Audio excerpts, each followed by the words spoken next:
Yeah.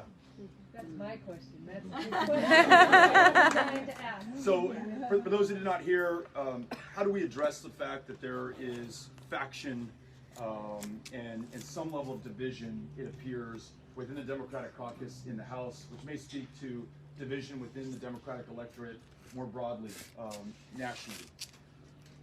I'll begin by telling you that I'm really grateful that I have the endorsement of colleagues with whom I used to work in the House who bridge those divisions. So from the Progressive Caucus to the New Democratic Caucus to the Blue Dog Caucus. So from the most progressive to the most conservative, I'm very grateful to have my fellow Democrats endorse this campaign.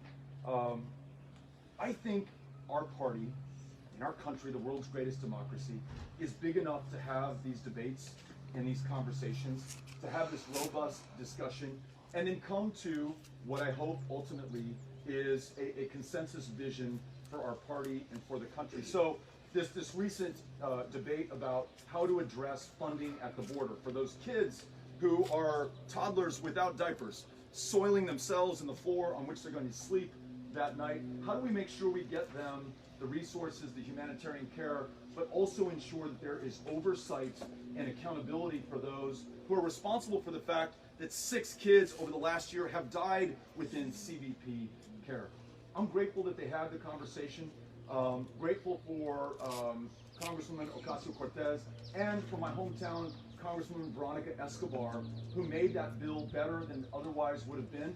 But also grateful for Nancy Pelosi, who has what must be among the hardest jobs on the face of the planet today, to make sure that in the majority that we produce these victories and these results that the country is counting on. And I'll point to one that just occurred yesterday that I think is encouraging.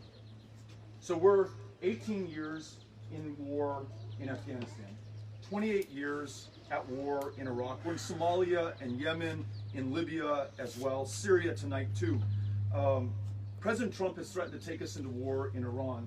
Nancy Pelosi, that Democratic caucus, and also working with Republicans, passed something in the House yesterday that would prevent President Trump from taking this country into yet another Middle East war in Iran unless he comes back to Congress, our representatives, to get our permission, ensure that we follow Article 1 of the Constitution. So I mentioned the gun safety legislation that is passed, H.R. 1 that ensures that our democracy is responding to people and not PACs and corporations. Right. This latest measure to stop us from going into another war.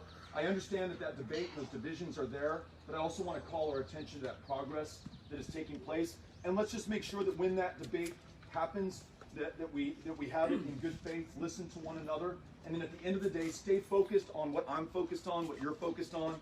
Whether I'm the nominee or someone else is, I'm going to do everything in my power to make sure that Donald Trump does not have a second term in